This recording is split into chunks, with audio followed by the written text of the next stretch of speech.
Sa isang bahay na mas maingay pa sa palengke, kilalanin ng pamilya Caballero. Gising na kayo! Magagawa naman kayo sa pagligo dyan! Oh, kasi ka na, tanghali na. Sunod na kaya ng pa ako! Saan ang pouch? Si Lucia ang nanay na tagaluto, tagalaba, taga-sermon at tagapagligtas ng lahat ng kalat sa bahay. Kaya ko to. Si Belinda at Badet ang magkapatid na over sa away palagi. Ikaw na pabida! Ipakita ko talagang ikitaya sa'yo! Ang kambal na sina Roberto Jr. at Alberto na nag-aaway pa sa medyas. Wait lang! Si Benjo ang responsable kuno na laging may sermon. Tara na nga, bilisan nyo! At si Brando ang certified sugarol na laging walang baon.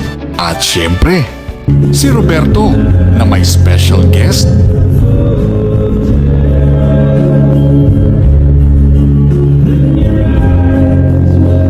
Isa itong pamilya na sabay-sabay magulo, maingay at makulit. Pero sa kabila ng lahat ng kaguluhan, may pagmamahal na hindi matitinag. Ito ang Casa Nuestra. Coming soon.